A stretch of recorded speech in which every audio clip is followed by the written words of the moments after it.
live. Welcome to the Android Headline Show. Ladies and gentlemen, boys and girls, welcome to our show, our podcast number 14. Fasten your seatbelts. It's time to get your droid on. Every week, we talk about the latest Android news and rumors, the good, the bad, and the ugly. Sorry. I'm dying. Oh, sorry. Oh, we killed Chris. Cold. It can't go off perfectly. Anyways, guys, every week we talk about the latest Android news and rumors, and this week will be no different. This is episode number 14. We're glad we made it this far. We didn't get shut down by Google last week or YouTube, so it's a good thing. And this week we're going to give you the lowdown on Google Wallet. A huge MF-sized phone at 6.1 inches. As well, the HTC Butterfly DLX Deluxe. And as well, we're going to talk about Android operating system naming stuff. Maybe that didn't come out right, but the naming of the operating systems, how they're going about it, the naming, when they're going to come out with the next version, all that good stuff. And as well, also talk about what's coming up for us next week in New York City. Google's having a live event, which I'm sure all of you have heard about. We're going to cover what we expect to see. And as well, also Tom's going to be covering our 10 best Android tablets of the month as well, and also a little bit of other news for next week. So I would, first of all, before we jump into the show, say hello to our special assistants here. We have, from Parts Unknown, our associate editor, Mike, the Stingray Stinger. How you doing, Mike? I am doing fantastic. I can't wait for us to talk about the amazing iPad Mini. We're not talking about it. We're not talking about it. No freaking way. It is not part of our show. Do you understand? Comprende. Oh, I knew this would happen. All right, there you go. I think that sets the tone on what we feel about the iPad Mini 3. Or whatever the hell it is going to be called. I don't care. Anyways, and on to our next co-host, Alex, the great Maxham from Detroit Rock City. How you doing, Alex? Pretty good. How about you? Not too bad. Not too bad, buddy. And without further ado, the one, the only, Tom the Duke Dawson, coming to us from near Buckingham Palace in the great UK. How you doing, Tom? Not too bad, not too bad. How's the weather? The weather is very foggy, very damp, very cold, and I'm fairly certain that my face will freeze in the night. So it's not raining. That's a good sign, right? It's always raining. Come on. You didn't say it was raining. You said it was damp and foggy and everything, but not raining. No, true. We've had spots of rain. They forecast more rain. And more rain and more rain, right? Yeah, they don't really have to forecast. They don't have to forecast rain. You let us know when the sun's actually out. That'll be a bigger news story, right? Yeah, that'd be really easy for me to do as well. Okay, weather with Tom Dawson on AndroidHeadlines.com. All right, guys, let's get right into the show today, and let's talk about Google Wallet. The story just broke earlier, and some exciting news coming out of Google headquarters. And our crack reporter Mike here is on top of the story today. What's happening with Google Wallet, Mike? What was the story? So basically, Google secretly updated the wallet website and basically just said that there's a new version coming soon and you can request an invite and whatnot. So if you go to the website already have it. Well, for the new version. The new version. Request an invite for the new version. That's Now, the new as far improved as version. yeah, as far as what the new version's gonna have and whatnot, we don't know.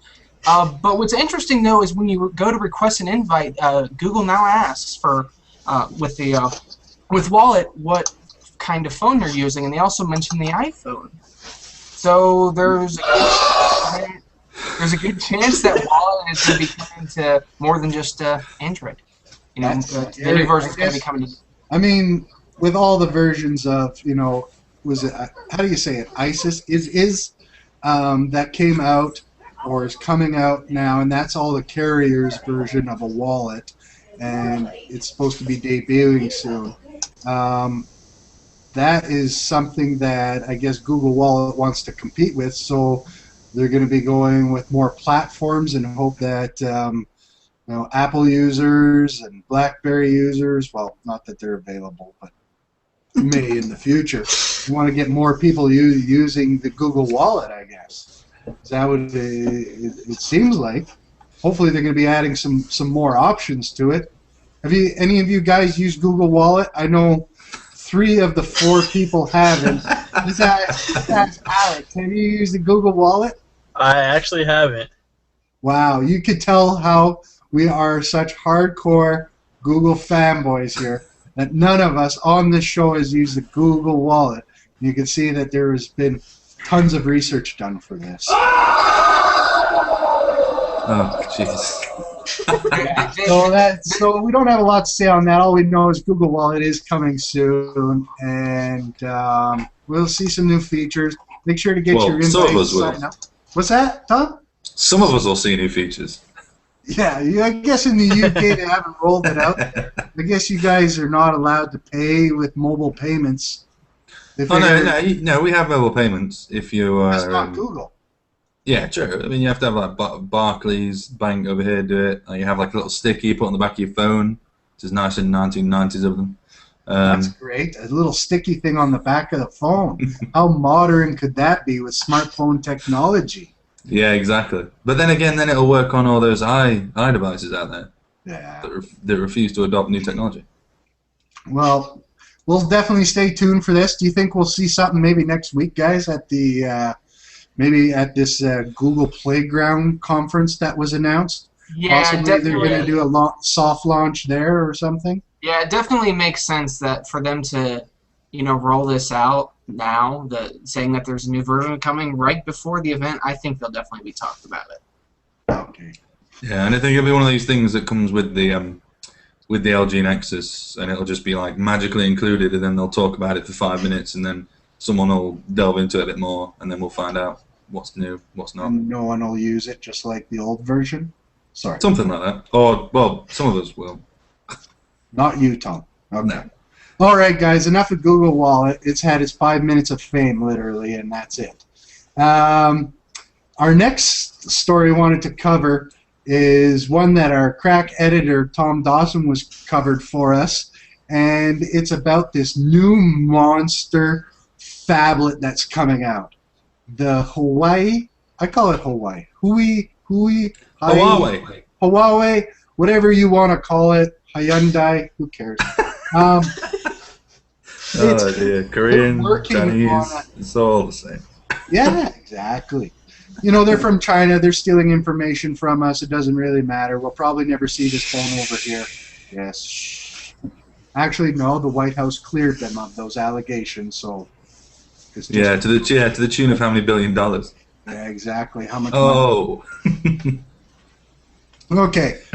So as I was saying, they're working on a massive phablet at a size of 6.1 inches. That is humongous. And I actually have a leak of the phone right here. You see that? Wow, it's amazingly huge. I can't show it to you though. It's a leak. It's a leaked version. You know. Yeah, phones never ever get leaked, especially in 2012. That's right. And it could be a fake. But anyways, guys, so it is a 6.1 inch quad-core monster. And this is going to be a Galaxy Note 2 killer in terms of size. 6.1, that's freaking huge. Yeah, size alone. That size alone, it's huge with a 1.8 quad-core processor, 2 gigabytes of RAM, 4,000 milliamp battery. That's amazing. That's Alex sorted. I know. And all of that in a thin 9mm casing with Jelly Bean on top of it. It's a shame that we won't see it here. It's a beautiful phone. Who knows? We may see it, but it looks like it's going to be a great phone, especially size-wise. Is that really, though, is that pushing the limits, though? 6.1? Yes. Who wants to go first? Alex, how about a 6.1 in your tight jeans? Can that have, is that too much? It's too big, but I like the battery size. Yeah. Well, of course you love the battery size. Just put that battery on my Galaxy Nexus and I'm fine. Perfect. Now, Mike, I know you're contemplating a Note 2 purchase. Is this too big for you, or do you buy one of these and say, "Fuck buying a tablet"? Yeah, that's basically what that is. I mean, the thing is, though, the Galaxy Note, and I guess because I've actually felt a Galaxy Note, which is just slightly smaller than the new Galaxy Note 2. And for me, I have big hands, so it fits really nicely. The whole setup is really nice. But, okay, the current Galaxy Note 2 is 5.5 inches. This is 6.1. I don't think it'll make too much of a difference, maybe, but I think that just 6.1 inches, when there's 7-inch tablets out there, it just seems like it could be a bit much. See, they're trying to go after that person who's confused whether they should get a smartphone or a tablet, right? So they get but 6.1 inches? 6. Like, how are you going to fit that in your pocket? That's great. You gotta have big pockets, no skinny jeans, that's for sure. No tight jeans, nothing like that. You need baggy cargo pants to be having this phone. Yeah, not a phone for hipsters. Or you need like a laptop bag or something like that. Yeah, and two, think how weird it's going to be putting that up to your ear and talking on it. I mean, the Galaxy Note is already big enough, but then putting something even bigger? Yeah, it's going to look something like that. Yeah. Yeah, hello. And then imagine when you put one of those big thick cases on it, how it's going to be when you drop it. That thing's going to be massive. It is going to be like carrying a tablet around.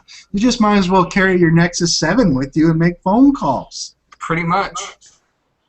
Tom, how about that? You want that phone or what? I have two things to say about this phone from Huawei. One, the specs aren't quite as good as they make out because it's the KV3 processor. Yeah, that's right. Whatever Huawei are calling their next that's their own in-house made salad dressing. Processor. Yeah, which sounds admirable for a company to make their own chips. But the problem here is it's clocked at 1.8 gigahertz and it's quad core. So that basically means it's a Cortex A9. Which means it's already behind all of the S4 Pro devices coming out with Cortex A15. So, but I don't think the people technology that buy this phone are too caring very much about the processor speed. No, you're right. But when you're buying a phone that big, you expect it to perform somewhat near your laptop. And the second thing I have to say is that if I was going to buy one of these phones, I would buy a case that had it looked like a piece of gold bullion, and every time I took a phone call, I would put a piece of gold bullion to my head, and then I'd be fine with it. Okay, now I'm actually kind of interested in buying the phone because if I get like a gold-looking bullion, bit of gold bullion.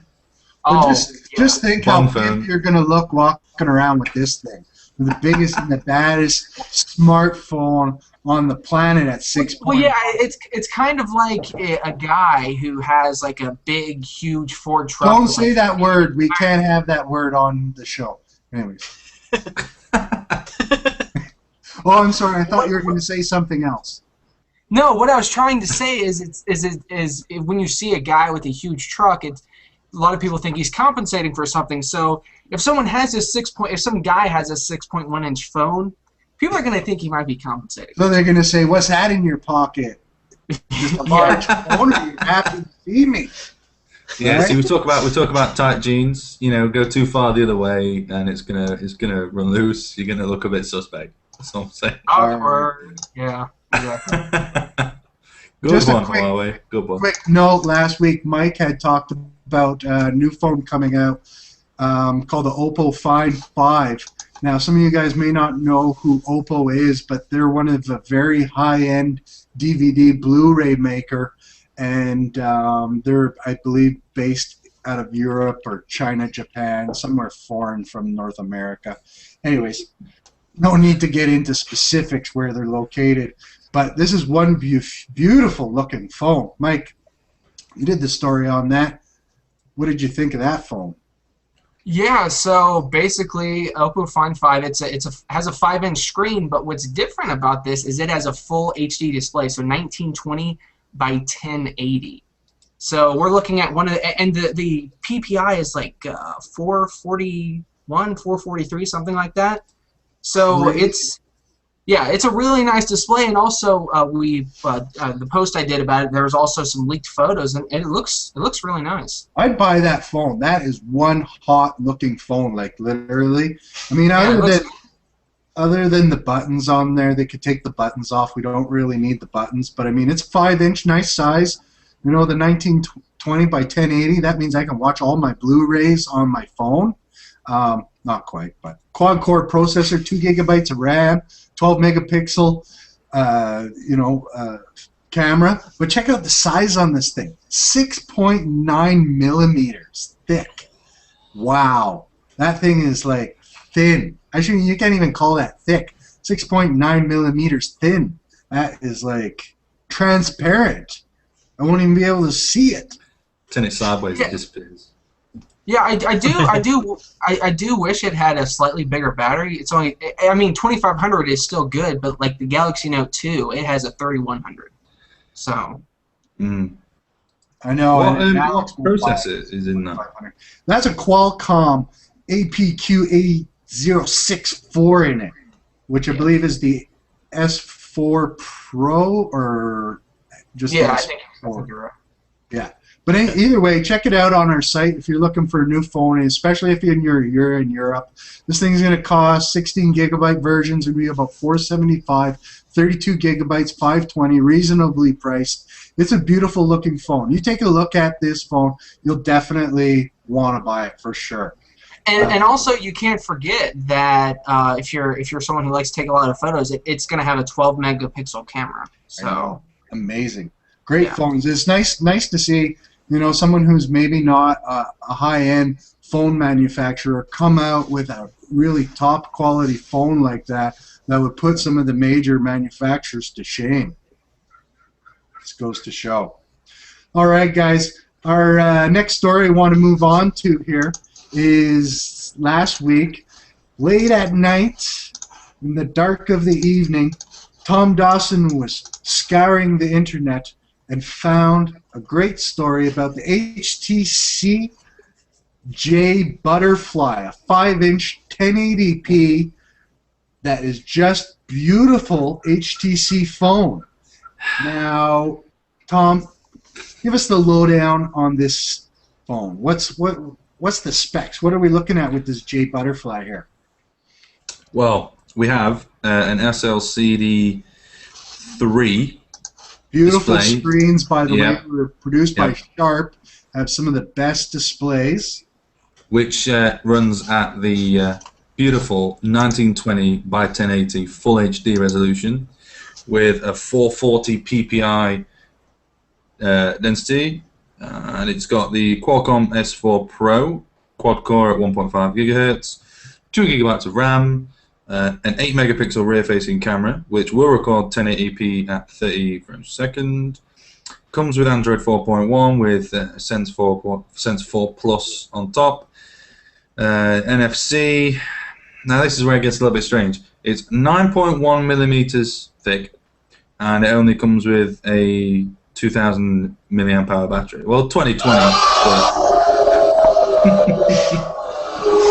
2020 mAh if you want to cut it, if you want to be pedantic, but what's up with 9.1 millimeters thick, and it comes with a battery that is only 200 milliamp hours bigger than the one in my One X, which coincidentally is 9mm thick. Oh my! So well done, HTC. Such last year's spec for the battery in there. I guess they didn't get the memo. But anyways, not to put the phone down.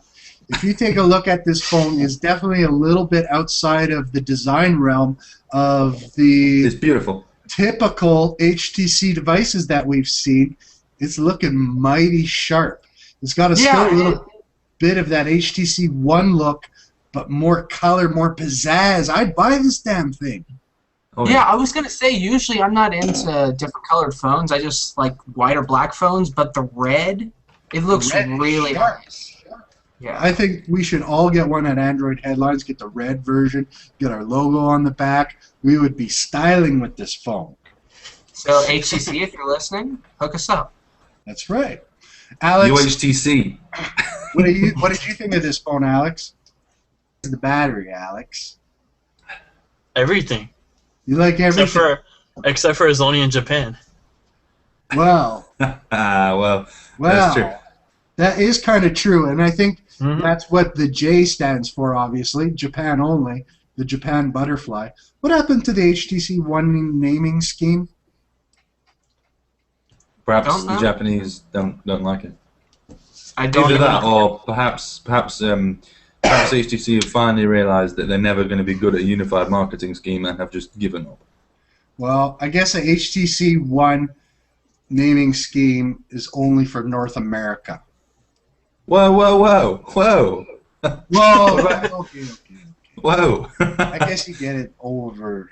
No, I think the best brand that HTC have had when it comes to Android is in fact the Evo and Sprint, because whilst it's only exclusive to Sprint, the Evo line serves its purpose so well. You know, you say Evo, oh, I'm getting an HTC Evo. You say Evo, you know it's an HTC, you know it's on Sprint, you know it's going to be a high-end device. Why don't they just name them all Evos? Well, because then Verizon wouldn't be happy, AT&T wouldn't be happy, Metro PCS, well, whoever else would not be happy. And then they'd all have to buy each other. Oh, no, wait, they're doing that already. No, they'd have to...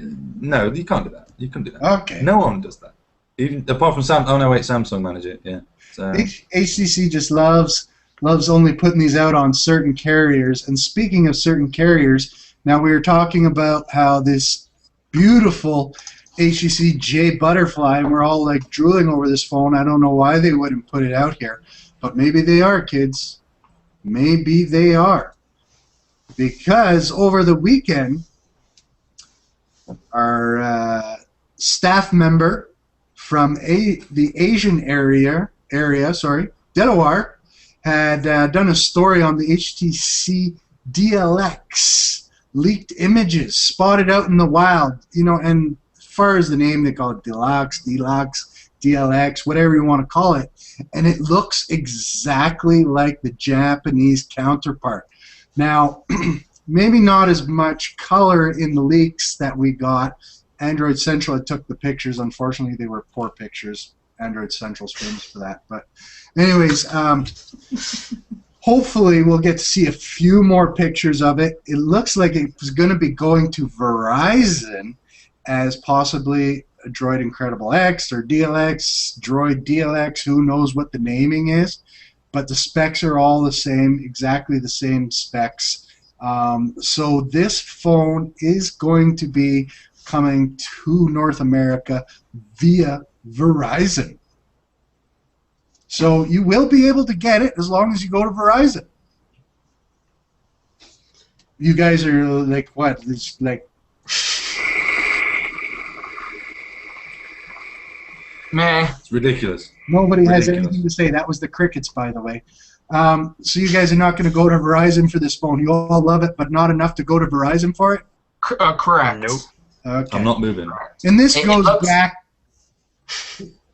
back to what we complain about every week, and hopefully some guy retard at the HTC marketing department is watching this, because You need to put your phones out on all the carriers because people don't want to just switch to Verizon just to get your phone. And if you think about it, put it out on all 4 carriers and you increase your place in the marketplace with more devices out there and more people buying them. So, you know, I hope they get the memo for next year that when you have a cool, awesome phone, put it out on all carriers, sells more, and you don't go in the hole or potentially bankrupt or having the government bail you out. How dare you use logic, Chris? I know. Who am I to tell them? You will be punished by this. Who am I to tell them what to do? You know, we're just a bunch of guys on other carriers that will not be buying an HTC device. Well, maybe Tom will. Oh, Alex he's thinking about getting an Evo. Yeah, out of necessity. And he's got an HTC device too. So you guys all buy HT devices, right? You just won't switch carriers to do it. I mean, I'll get a different phone here eventually that probably won't be HTC, but when it comes to switching away from Sprint, I mean, it's not going to happen. Yeah, so, I have to say, I'm with Mike. I mean, you know, I don't, obviously, I know that the whole carrier situation in the States is a lot worse than it is over here, but I've been with the same carrier for 6 years now, and I'm going nowhere. Yeah, I mean, yeah, sometimes 3G penetration in buildings is pretty poor. I don't have LTE, but I get unlimited data. I get coverage everywhere, pretty much in the UK. Can't complain. Got a free phone, unlimited everything. Perfect. Well, hopefully, Mike, you'll be able to see maybe this phone come to Sprint as an Evo Deluxe or J or Butterfly or something. We'll call it the Evo Butterfly. Because I'm sure Verizon would love that. Yes. Well, you know how it is. You know, HTC makes specific phones for specific carriers. You know, I can't wait to see the Metro PCS version of this, and the Clearwire version of this, and U.S. carriers. Sorry, you mean the T-Mobile version? Yes, and the T-Mobile version, which will come out at $100 more than everyone else is selling it 6 months later. And then it will be on Sprint's network, and then eventually you'll be able to roam with SoftBank. Yes, to Japan, just like the Butterfly J. All comes full circles, guys. All right, I think we've taken that far enough, and I think people will be happy for us to move on. I'm telling you right now, that soundboard is going to be the death of this show. I'm just putting it out there. It's going to be the death of this show? Yes. What, are we going to get banned by G Plus or YouTube, or people would just be, I can't have that soundboard anymore, these guys suck balls? I think people they'll make a soundboard out of the fails of you using this soundboard. That's how bad this soundboard is. Oh, man. You'll be the only person to be soundboarded using a soundboard. All right, guys. Let's get on to our next topic before we lose any of our viewers. Actually, probably no one tuning in now after the soundboard effects, so it doesn't matter anyhow. I wanted to talk about, and I was a little fumbled here, about the new Android operating system that's coming out. Is it going to be Android 4.2 or is it going to be Key Lime Pie? I want it to be Key Lime Pie just because I like the dessert names. I love the dessert names. 4.2 sounds fucking boring. Let's go with Key Lime Pie. Sounds great. So what do you guys think? I mean, everywhere everyone's calling it 4.2, so we probably got to go with the masses, follow everyone, and stop calling it Key Lime Pie until it's officially called Key Lime Pie. Well, yeah, usually when they change it, when they go to the next version of Android with a new name, usually it's like a huge update, and 4.2 just isn't an incredibly massive update. But didn't they say Jelly Bean wasn't supposed to be huge, but yet they named it Jelly Bean? Yeah. Okay. I know who needs to be technical about these things. All right. So let's get a poll. What do you think it's going to be, Alex? What's the name? 4.2 or Key Lime Pie? I think it's going to be Key Lime Pie. All right. I went for Key Lime Pie, but now I'm starting to wonder. Mike, what do you think? I don't know. I'm leaning more towards it just being an update. 4.2 jelly beans. Jelly Bean 2.0, I don't know. Whatever. Jelly beans now. Okay. And Mr. Tom, the Duke, what's up? Android 4.2, juicy jelly beans. That's it. Sorry. Juicy jelly bean. You know, you can't go to, you know, you've not got enough code to go to the next letter. Just throw in another J. Okay. All right. Build numbers with 2 J's. JJB. Sorted. So you guys all think that it should be, then, except for Alex, think it should be just jelly bean update. Shouldn't be key lime pie. Is that the census we got here? I can feel it. I can feel another Android 2.1 sort of thing going on. Alex, why do you think it should be key lime pie? I think it's just going to confuse regular users having 2 version numbers that are Jelly Bean. Okay, that's a good. There's a good point there. I'll comment on that with a point I want to get to in a little bit here. The last major version of Android was 4.0 last year. We got Jelly Bean in the summer, which was 4.1. So technically, Jelly Bean should have been 5.0, no? Would that not have made sense if that was the major update? Well, I don't know, because, you know, 4 was, you know, 4 was...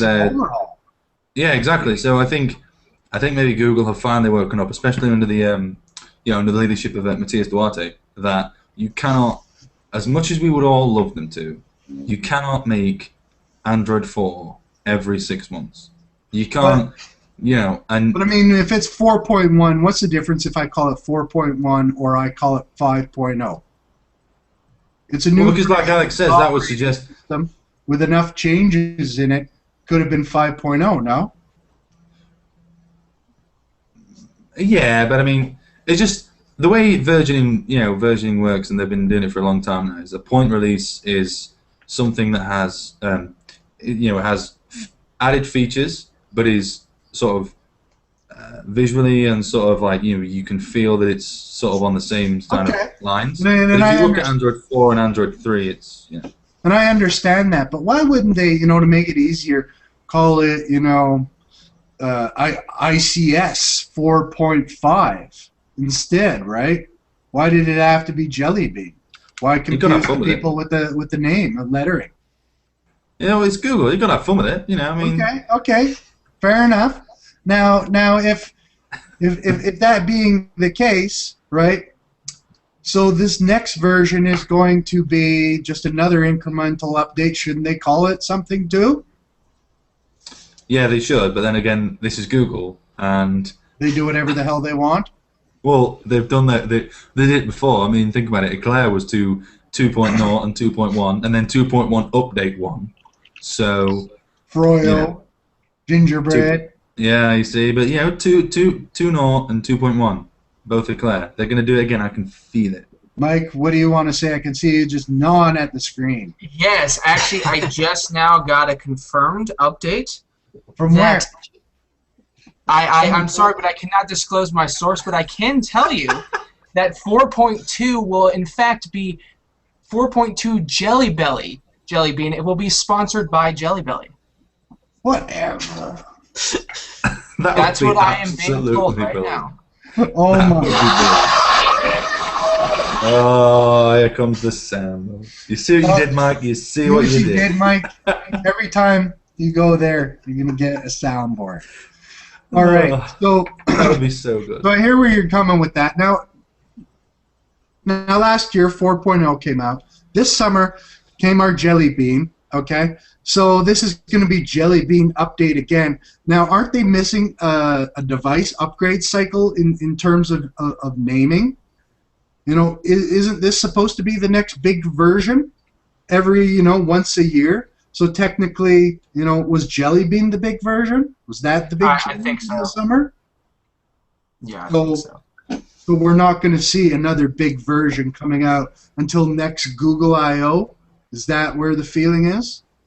Yeah. I'd say so. Yeah. I think they're starting to work on like a TikTok sort of thing, Whereas Android 4 was the tick, and then 4.1 was the talk, and we're going to have a tick. But I think the tick is going to be in like the Android 4 4.0 series, because it took them a long time to get tablet and Android, Android on tablets and Android on smartphones together on Android 4. I don't think they want to do anything that would sort of create a situation where there was two sort of major revisions of Android. Because how strange was it to have tablets running Honeycomb and phones running 2.3 that not only looked the same but acted differently, and it was terrible for consumers. I mean, you walked into a store and you'd say, "Oh well, I want the phone. I want a phone with the latest version of Android. Oh, that's Gingerbread. Where you can have a look at this. Oh no, I thought it was Honeycomb.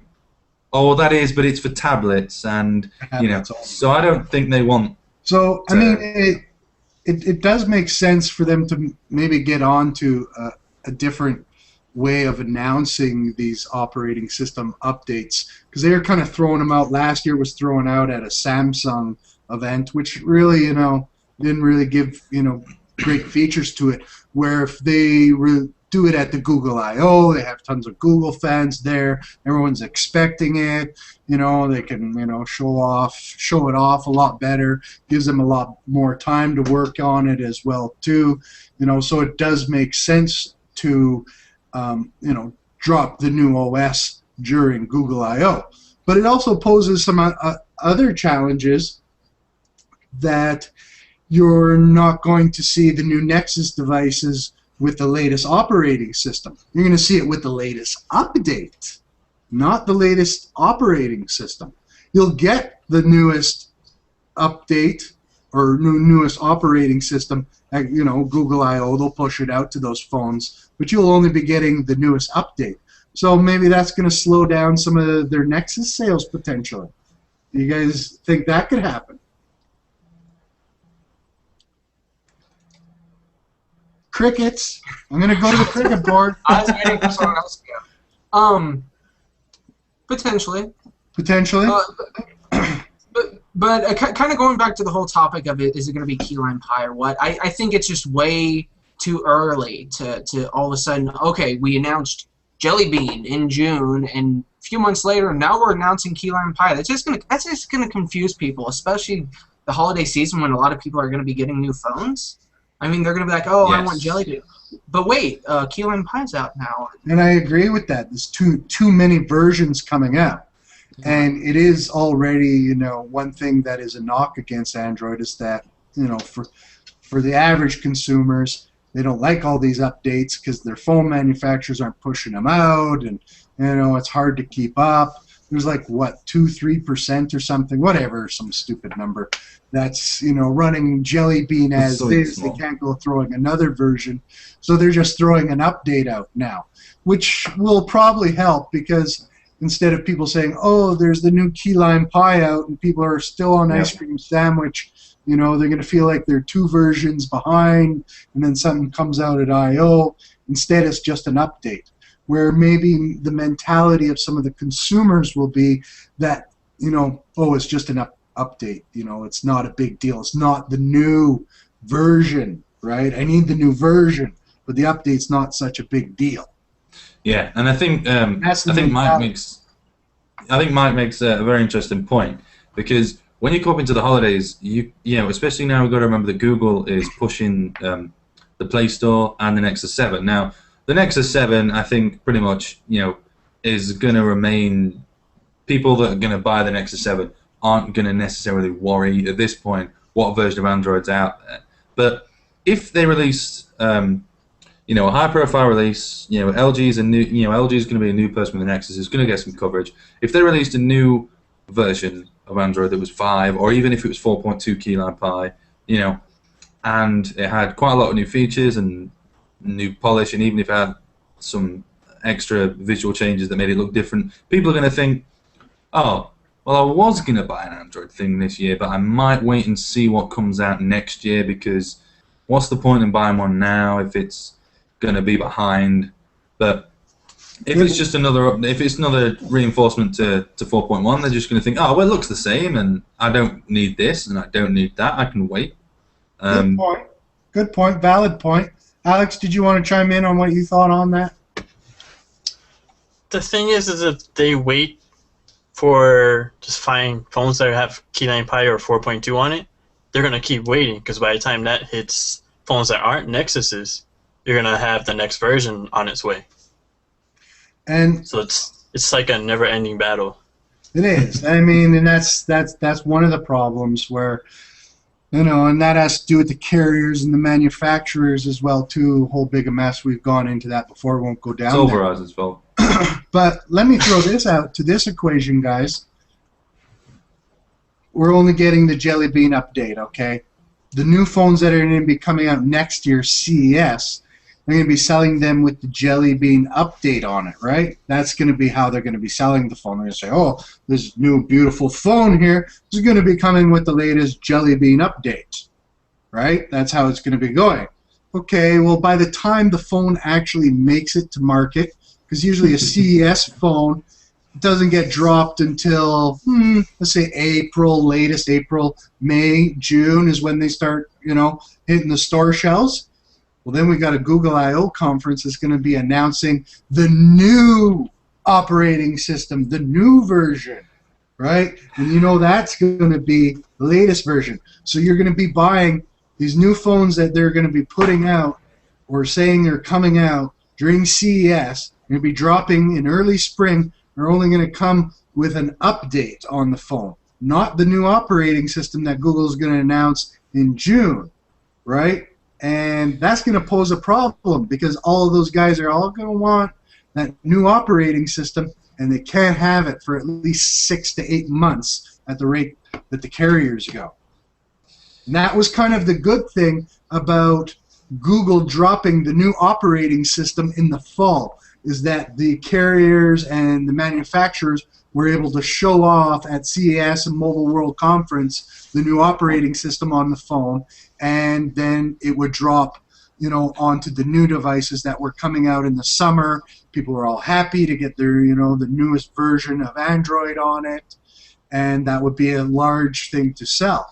So now people, this might change phone sales where you might see people waiting till later, till the fall to buy their next device, Android device, because it doesn't have the new OS on it.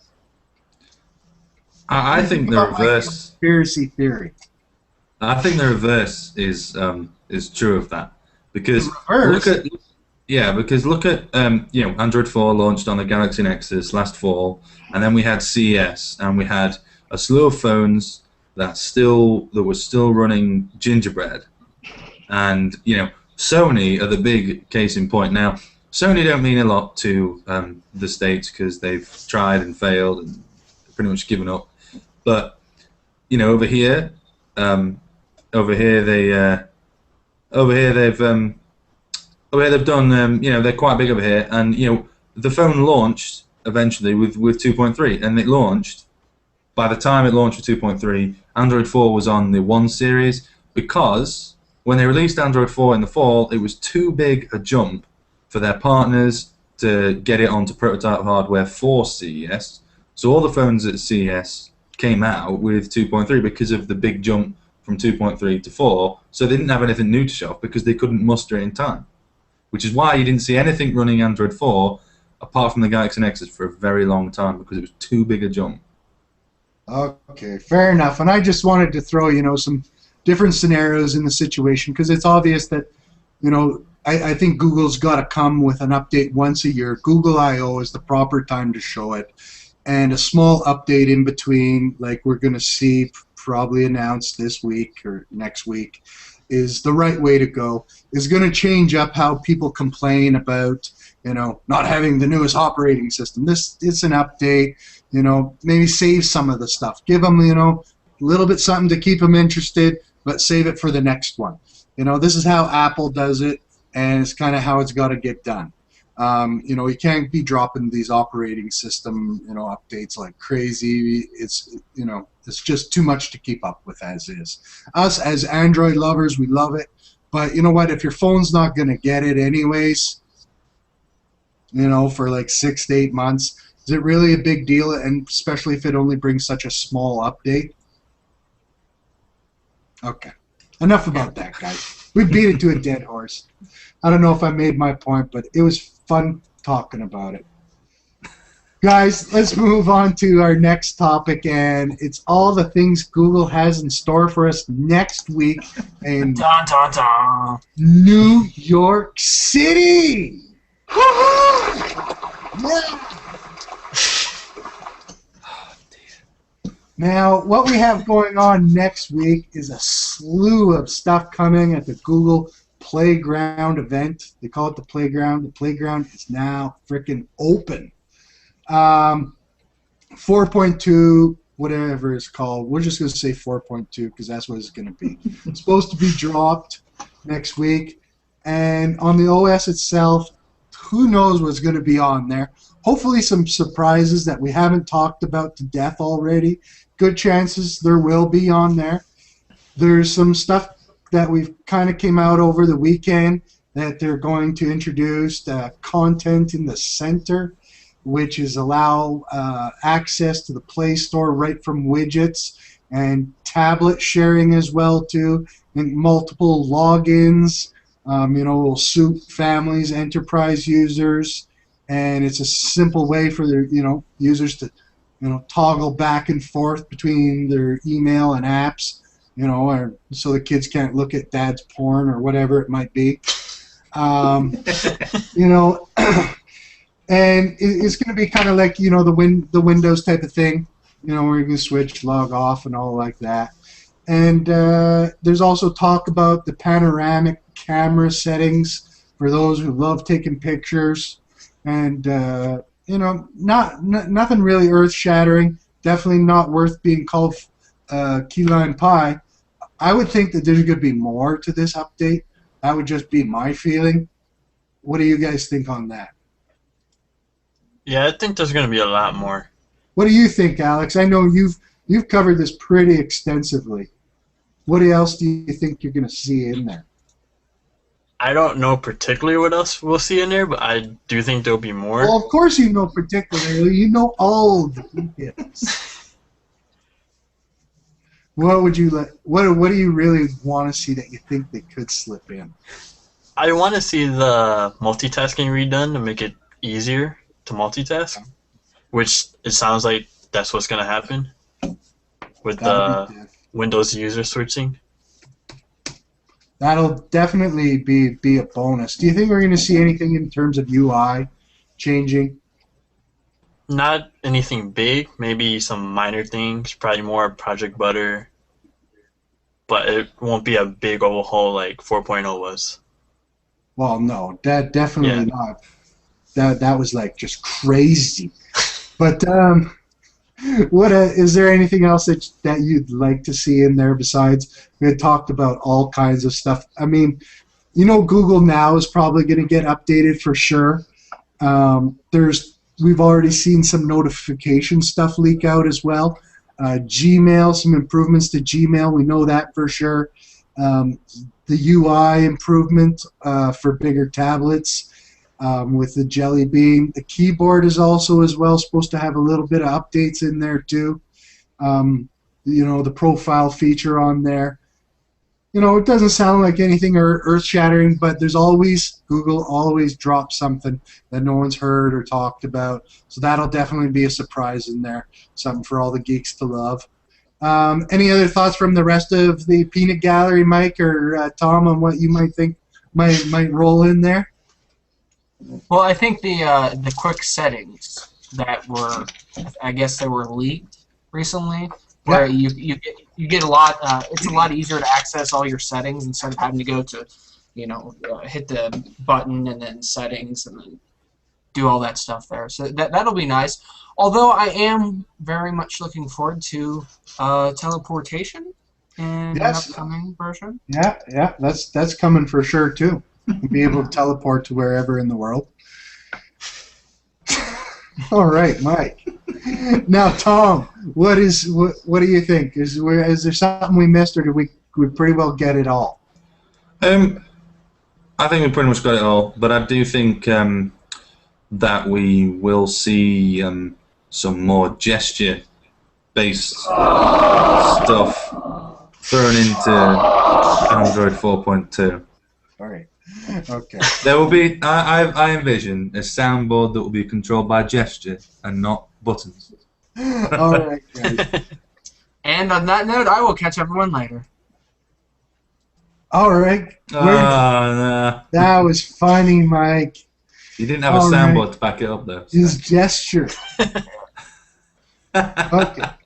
All right, Tom. And now, we also are going to be talking about next week on the show about these new Nexus 7 devices that are going to be dropped, 32 gigabyte versions. They've already popped out into the Staples stores. People have somehow managed to get one, and they were over the interweave on the weekend, and 32 gigabyte option is confirmed, showing on the internet with a receipt and everything, so that's pretty well guaranteed.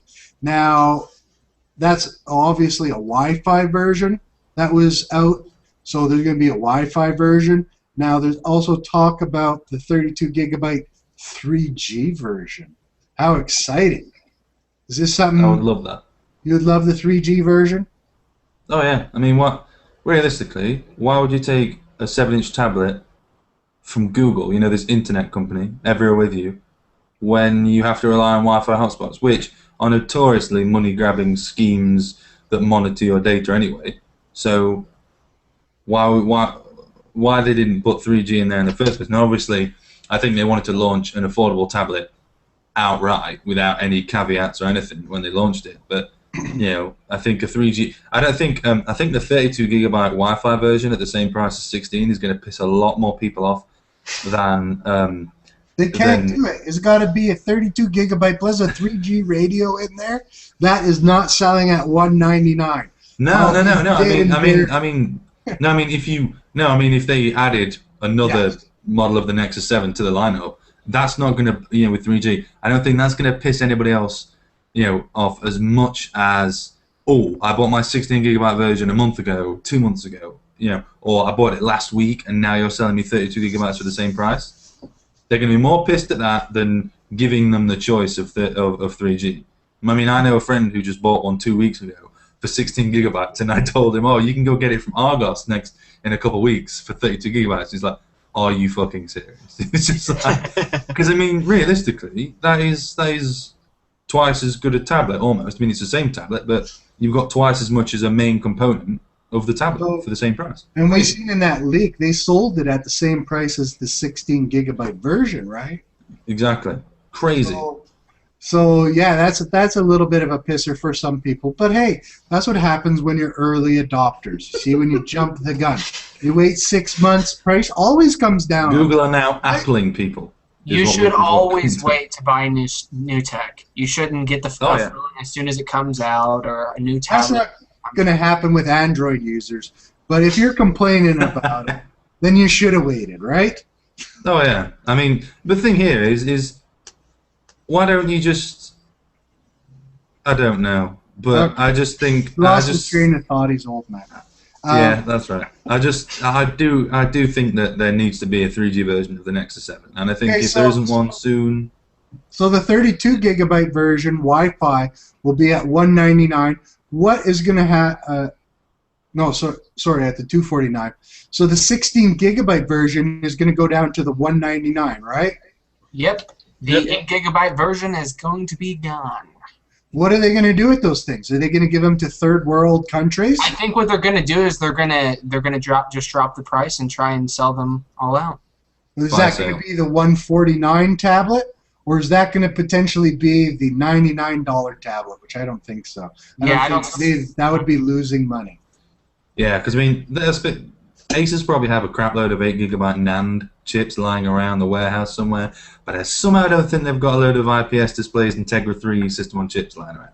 No. It's not the same. So they're probably going to take the stock that they have, mark it down to $149, come and get it as fast as you can. When it's gone type of thing. Yeah. Which if they do that, then I'm going to get the 8 gigabyte Nexus 7 because I don't need storage, really. So. And for some people they don't. I mean, I don't really use a whole lot of storage on mine. I got the 16. I probably could have lived with an 8, to be honest with you. You know, a lot of the stuff I'm doing now doesn't require that, you know, and unless you're doing games or huge apps, there's not a lot of apps that suck up that much space.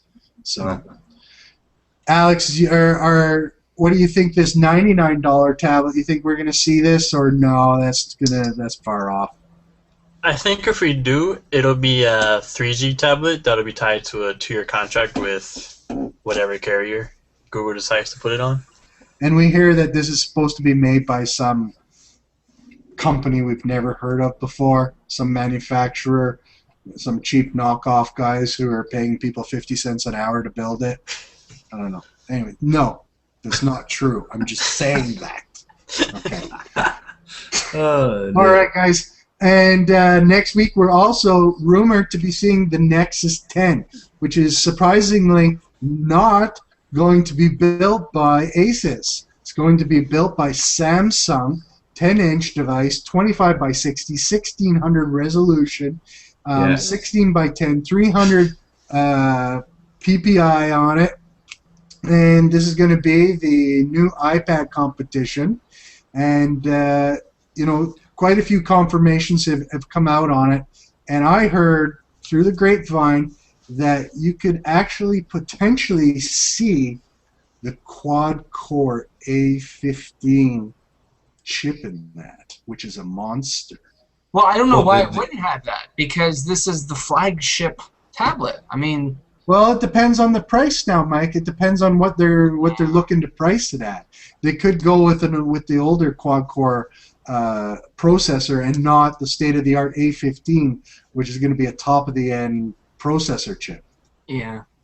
And the quad-core Exynos will just be... Either way, whatever specs they put, whatever hardware they put into the Nexus 10, it's going to have more up-to-date specs than the upcoming iPad Mini. So, sure. You just had to get the iPad Mini in. I had to. I wanted to throw that in. He's so excited. He's going to be covering the live event tomorrow, and we will have all the details on our site. No, that's not true. We will have no fucking details on the iPad Mini on our site, except for maybe a couple of articles slamming it. Perhaps a comparison with the 16GB Nexus 7.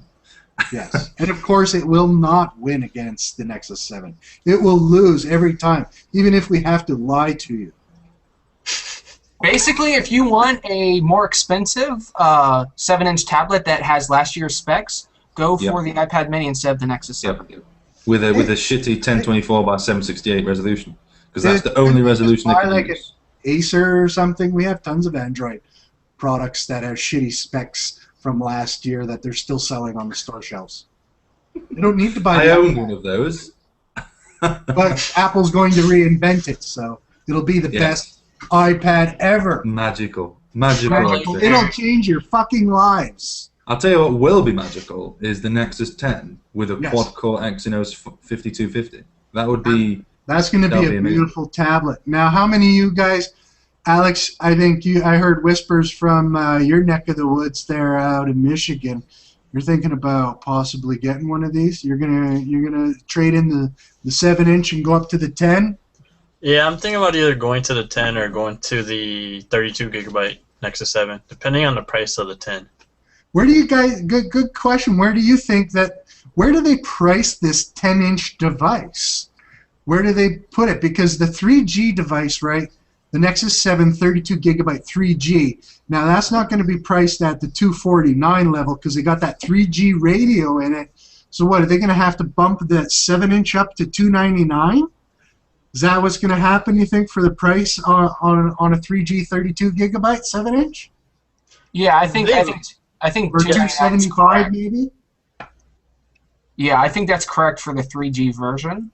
But for like the 10-inch Nexus, that's definitely, I think it's going to be like $399. Yeah, that's what I was thinking. They could go with $249 with 4GB version.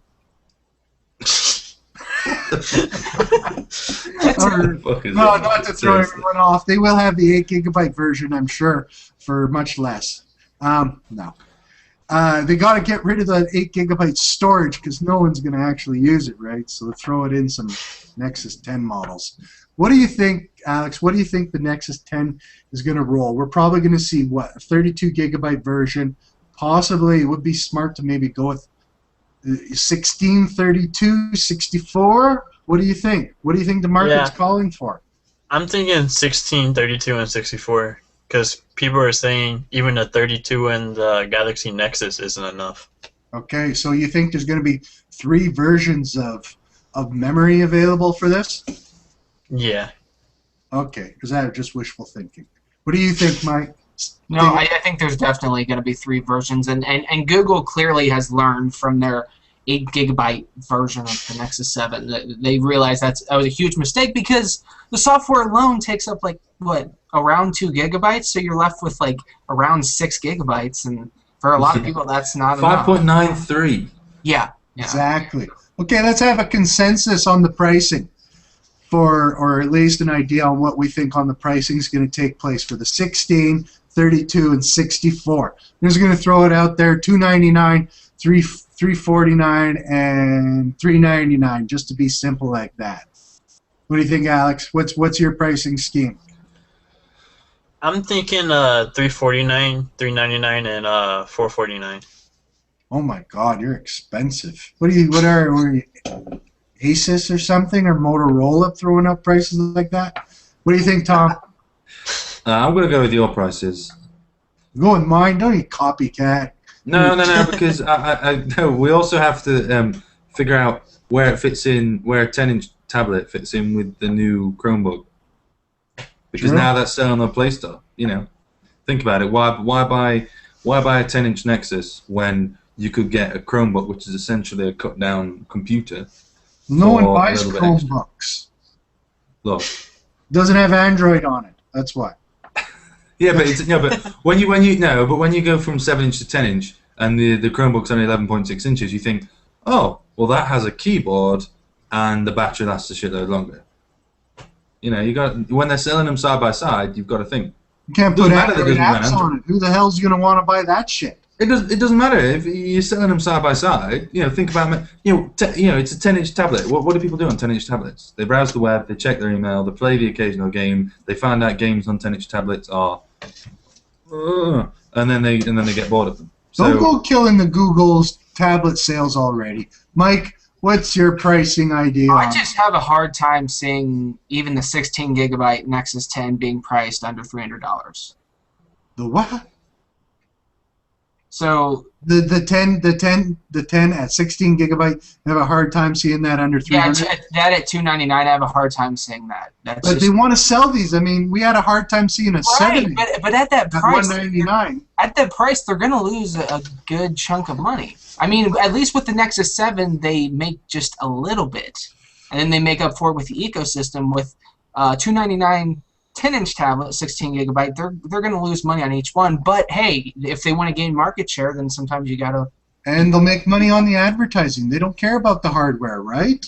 Right, and there's a good chance that they'll just make their money back and then some with Google Play.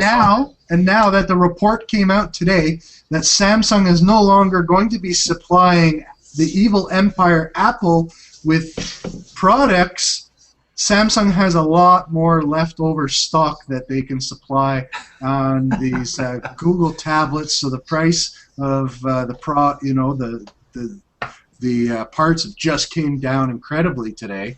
So they definitely could buy in bulk and get cheap prices. I think in the business. I think if it's a Samsung-made tablet, think about it. Samsung can make the panel. They can supply the chip, make the chip, supply the battery, they can supply everything. So they can make it for cheaper than Asus can, because Asus don't have to go, oh, NVIDIA, can we have some chips? And, oh, so-and-so, can we have some RAM? And so-and-so, can we have some displays? Because Samsung do it all. You see? So cut down on overheads and shit.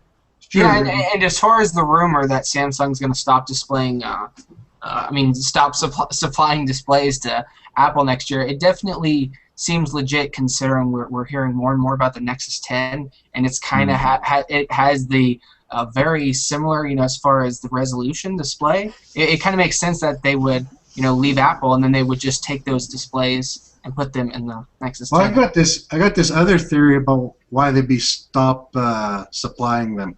How about 1.1 billion reasons why? And all these That and the fact that lawsuits every other day, bullshit patents. There's another reason. But no. Well, that and the fact that Sharp have already started supplying screens for the new iPhone and so on. So I think Samsung can now actually say, we don't want to sell you screens anymore because Apple don't want them. So they can actually grow a pair when no one's going to be using. All right, guys, we beat the Nexus 10. We're going to be talking about it next week on our show. We'll get to that in a minute. And finally, the Nexus 4. We beat this phone to death. The only thing we're waiting for is this phone to actually launch. And thank God, so I don't have to talk about it anymore. I'm telling you. Okay. So, phone's coming out. We know that. Everyone knows that. And today, some LG guy from India, who's probably fired by about now, confirmed during a conference of the Optimus J that Google will be releasing the LG Nexus next week. And what else can I tell you? There's not much surprise left in this, and everything else is pretty, unless it's hidden. I think we pretty well beaten this one to death. Not much left to talk about it. Hopefully it doesn't come with an 8 GB of storage. It's just too little. Yeah, I was going to mention that because it just really does not make any sense, especially when it comes to high-end phones, 16 GB minimum is standard. Well, Mike, actually, I'm thinking 8 GB is going to be fine because I don't plan on installing any applications on it. Well, yes, but there's more people want 16 GB over 8. So you need 300 megabytes for Angry Birds. You need 20 megabytes for... You sorted. Yeah, I'm screwed. But you know what? If they get the price down low, say they put it at $299, I'll buy an 8 GB version. I'll buy it. I don't care. I'm getting into the cloud storage world. I can live with it. I got everything on my 6-inch phablet anyways. Well, no, I know. Like Mike says, it'll have to come with 16 gigabytes, otherwise it's a complete waste of space. True. How about they just make some options? The 8, the 16, the 32, the 64. Price it accordingly. Gig. Let the consumers decide what they want. 128 gig LG Nexus. That's right, with expandable storage for an additional 128 gigabytes. Screw all that. 256 gigabytes of space. No, screw all of that. 512 GB version. That's what I'm looking for. Screw that. I want a terabyte. Yes, terabyte SSD. Exactly. Exactly. Now we're on a roll. A terabyte SSD that would just be like, hello? All right, guys. So I think basically the hard drive, a terabyte hard drive in a phone would give off enough heat to like cook an egg. I just need a hard drive. I just need a hard drive and a 3G modem. I'm good to go. A 2.5-inch SATA thing strapped to your ear. That'd be great. That's right. Now, I think we pretty well hit up everything that's going to be dropping next week. Of course, there's going to be a surprise. There's always a surprise at these Google events. And I have the insider information that no other Android blog in the world is going to be able to tell you. I have obtained exclusive images of the latest Nexus product that you will be able to purchase next week. And you only heard it here on AndroidHeadlines.com. And that information is that next week, Google is going to be releasing the Nexus Q2. I am serious. The Nexus Q2 is coming. Okay. Not only did you troll with the soundboard. Wait, all kidding aside, though, since they took back all the Nexus Qs and stopped selling them, I wouldn't be surprised to see them come out with the actual Nexus Q that has way more features than just what it originally had. I don't think the real Q, please stand up. I don't think they can call it the Nexus Q. I think it's going to have to be like the Nexus R or something because the Q is falling. Just get a big wheel, Wheel of Fortune for Alphabet. Okay. No, but in retrospect and true honesty, I do believe we'll see something special next week. Google always likes to throw a little surprise out there. Maybe it's going to be some glasses. Maybe it's going to be something else. I don't have no clue. I have no information on that, or none that I can speak of. But I think we'll see a surprise next week.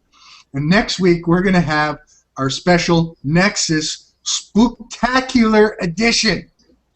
Right around Halloween. We got all kinds of tricks and treats coming for you next week. So make sure you definitely tune in. It's going to be a great episode. We're going to have so much to talk about. Chances are it could be a supersized episode, just trying to get through everything. Worst case scenario, it bombs in the show in the last 15 minutes. But hey, tune in. It'll be a great show no matter what. Yeah, because on October 29th, we're going to have 15 minutes to talk about. Yeah, exactly. All right, Tom. Tom has a special feature that we cover every month, and he has the top 10 best Android tablets, our monthly power rankings, letting you know what the best rankings were for tablets for the month of October. These do not include devices that are not released, are rumored about being released, or still haven't made it out of the fake image category. So Tom would like to start off with that. Tom, start us off with the number 10 tablet. What is it?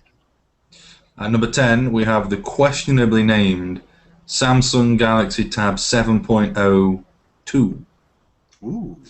which came out earlier in the year with a lackluster dual-core 1 GHz processor, 81632 storage, 1024 by 600 LCD. Don't bore him with those shitty specs, Tom. Let's just it's not good. Although be off the list by next week, anyways. Yeah, pretty much. But I will say quickly, if you can pick it up cheap, there are a number of accessories out there for it. So if you need a keyboard or whatever, go for that. Okay. At number 9, we have the Toshiba Excite 10, which is basically a Tegra 3 Android tablet with a 1280 by 800 10.1 inch screen. Beautiful looking tablet. It looks good, but it's basically every other tablet ever. Okay. Number 8, we have Acer's Iconia Tab A700, which, despite being extremely thick, packs a 1.3 GHz quad-core Tegra 3 and a very nice 1900 by 1200 IPS display and a fairly massive 9800 milliamp hour battery, but it's an Acer. So Alex would love that. He would love 9800 milliamp battery. Alex is drooling. Okay. But it's an Acer, so don't drop it. And number 7, we have Asus's Transformer Prime, the TO1, which we all know and love from the end of last year. It's the same old tablet. If you can pick one up nice and cheap, it's still got some wonky GPS signals, but with an unlocked bootloader, you can have all sorts of fun with it, and you can plug an Xbox controller into the laptop dock. So perfect. And below that, at number 6, we have the Transformer TF300, which is basically a cut-down version of the Prime, with in more plasticky type shell, which, whilst that sounds like a turn-off, GPS great selling point, works. Tom. Sales will be going through the roof with that. Well, no, it's worth mentioning. Whilst it sounds like a turn-off, GPS actually works, and your Wi-Fi will perform properly. Okay. So, and at number 5, we have Sony's Xperia Tablet S, which did a lot better last month, but due to some issues they had with manufacturing, where they discovered a fault that could develop a gap between the LCD panel and the front glass digitizer. What are you doing putting faulty tablets on our list, Tom? Look, they've said that they've halted sales. They've They've halted sales of the tablet, and if you ever have the problem, if it ever comes under, the screen comes in contact with water, and water does appear inside on your LCD, send it to Sony. They'll send you a shiny new one that's fixed, and they should be back on sale soon. Awesome. What's next? Number 4, we have Samsung's Galaxy Note 10.1, which, if you must use a pen in 2012, this is the best option. Got a nice quad-core processor. Yep, it's the Exynos 1.4 GHz with a pretty decent graphics processor, 2 GB of RAM, the same old 10-inch 1280 by 800 LCD, and apart from the S Pen, it's a Samsung tablet. So. Awesome. And number 3, we have ASUS's TransformPad TF700, the Infinity, which is an expensive thing of beauty, with a quad-core Tegra 3 clocked at 1.6 GHz, a beautiful 1920 by 1200 Super IPS Plus display, and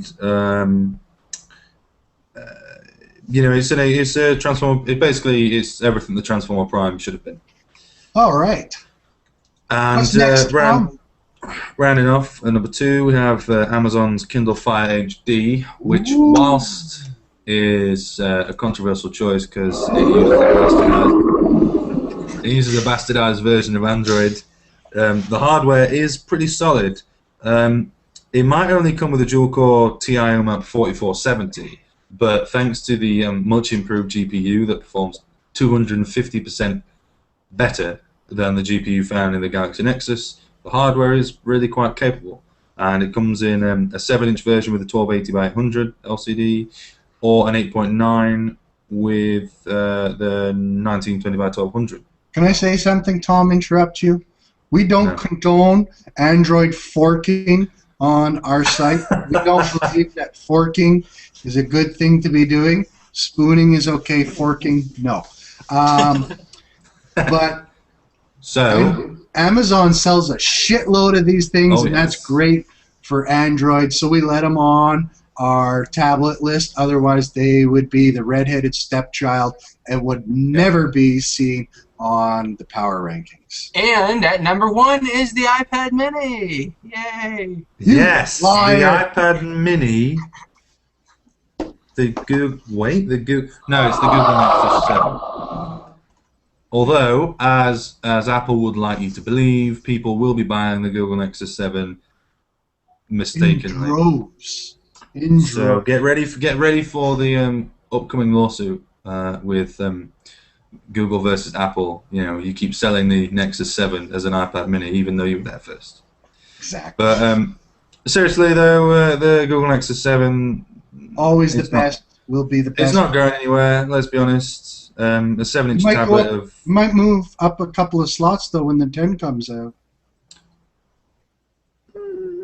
Well, that all depends on price. I mean, let's be honest. We'll see. Best bang for your buck. Quad-core Tegra 3, beautiful screen.